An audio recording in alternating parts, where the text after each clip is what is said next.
Hai teman-teman, selamat pagi. Apa kabar kalian semua yang udah menjalani kurang lebih 1 tahun work from home dan school from home? Pasti bete banget kan? Nah teman-teman, biar kalian gak bete, yuk simak video aku kali ini yang akan memberikan sedikit informasi mengenai bahaya perilaku gaya baru pada perilaku kriminalitas di masa pandemi COVID-19. Penasaran nggak? Yuk kita simak videonya sampai akhir.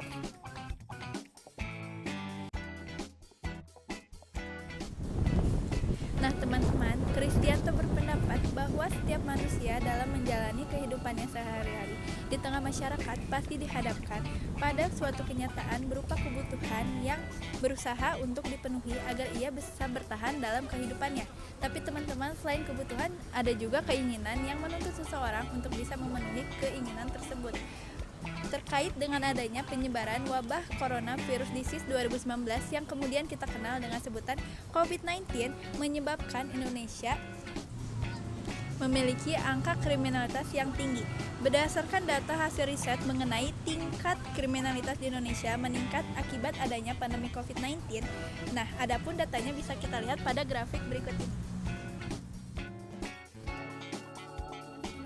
Adanya peningkatan yang cukup drastis dari minggu ke-19 hingga minggu ke-20 penyebaran masa pandemi COVID-19. Nah, peningkatan jumlah tindak kriminalitas tersebut yaitu terjadi pada minggu ke-19 yang berjumlah 3.481 dan meningkat drastis pada minggu ke-20 yaitu hingga 3.726 kasus. Nah, tindakan-tindakan kriminalitas yang banyak terjadi pada masa pandemi COVID-19 yaitu salah satunya kejahatan jalanan, cybercrime, penculikan, dan pencurian. Kasus pencurian seperti pencurian di minimarket menjadi salah satu tindakan kriminalitas yang marak terjadi pada masa pandemi COVID-19. Mayoritas pelaku beralasan melakukan aksinya karena kesulitan ekonomi. Nah teman-teman, untuk menambah informasi kalian mengenai tindak pencurian yang terjadi pada masa pandemi COVID-19, saat ini aku sudah bersama salah satu pelaku tindak kriminalitas tersebut. Penasaran?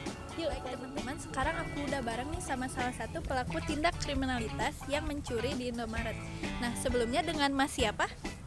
Amang Cimeng. Oh, Amang Cimeng. Nah, izin mengganggu waktunya sebentar ya Mang. Nah boleh gak sih tanya-tanya mengenai tindak kriminalitas yang Amang lakukan, yaitu mencuri di Indomaret. Nah boleh diceritain gak kronologisnya dan apa aja yang Mang Cimeng curi di Indomaret waktu itu? Oh iya. Jadi Mamang tuh dulu pas hari Senin, kurang lebih hari Senin habis Isya. Jadi kondisinya itu Indomaret itu mau tutup karena kan PSBB gitu. Nah itu kebetulan kondisi keuangan rumah tangga saya itu sedang kurang baik. Anak saya yang pertama sudah SMA, suka tawuran, tukang kelabing dan lain-lain. Yang kedua anak saya masih balita. Nah ini yang saya sayangkan, anak balita saya tidak punya susu gitu. Kebetulan ada kesempatan saya ketika Indomaret itu sepi, saya melakukan hal tersebut. Diawali dengan melihat kondisi baik kasir maupun tukang parkir, saya melihat dan kemudian saya lakukanlah hal yang kurang baik tersebut. Kurang lebihnya seperti itu, Neng. Waduh, ternyata cukup ribet ya pemirsa. Nah, apa sih faktornya Mang Cimeng ngelakuin itu? Apa karena ekonominya sedang turun atau apa Mang Cimeng bekerja gak sih? Mamang itu kerja serabutan, jadi ekonominya tak tertahan.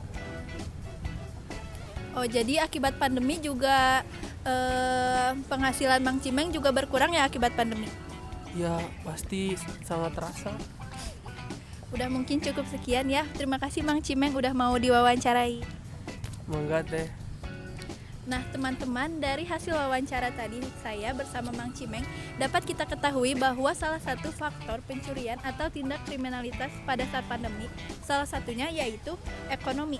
Nah seperti yang banyak kita ketahui, ekonomi pada masa pandemi saat ini tuh sangat menurun drastis. Salah satunya mungkin di PHK dari pekerjaannya dan lain-lain. Nah teman-teman, untuk menambah lagi informasi kalian, sekarang saya udah bersama nih salah satu kasir Indomaret yang sedang menjaga Indomaret pada saat itu. Teman-teman, sekarang aku udah bareng nih sama salah satu kasir Indomaret yang sedang jaga pada saat Indomaret itu dicuri.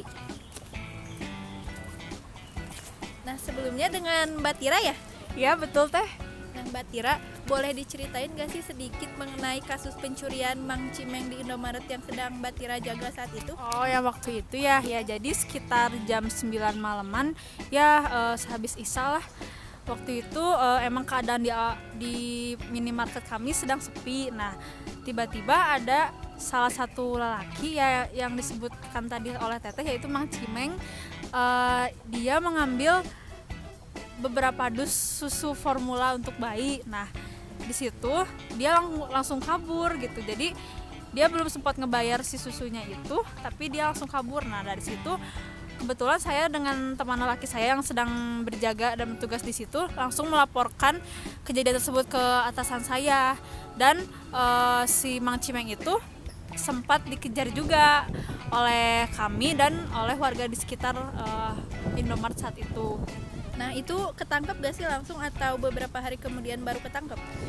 Langsung ketangkep sih teh. Nah tapi emang kita nggak langsung ngelaporin ke pihak yang berwenang gitu, dalam artian kita menyelesaikannya dengan secara kekeluargaan gitu. Baik banget ya Mbak Tira dan teman-temannya. Nah, kasus pencurian seperti ini tuh baru terjadi kali ini, yaitu Mang Cimeng, atau sudah terjadi sebelumnya? Kalau untuk kasus ini sih baru sih kalau di minimarket kami. Oh, baru ya. Nah, mungkin cukup sekian ya teman-teman wawancara saya dengan Mbak Tira. Terima kasih ya Mbak Tira. Ya, sama-sama teh. Penanggulangan kejahatan di masa pandemi COVID-19 harus dilakukan dengan mengetahui terlebih dahulu faktor penyebab pelaku melakukan tindak kejahatannya melalui perspektif kriminologi dan viktimologi. Sehingga penanggulangan kejahatan di masa pandemi COVID-19 tidak bisa dilakukan hanya oleh penegak hukum saja, yang dalam hal ini adalah kepolisian, namun juga diperlukan pihak lain yang harus andil dalam penanggulangan kejahatan di masa pandemi COVID-19 seperti akademisi hukum maupun psikolog. Teman-teman, akhirnya kita sampai nih pada penghujung video blog kali ini. Semoga informasi yang saya berikan pada video kali ini bermanfaat untuk semua teman-teman yang menonton video ini ya. Sampai bertemu di video blog selanjutnya. Jangan lupa like, komen, dan subscribe. Bye-bye!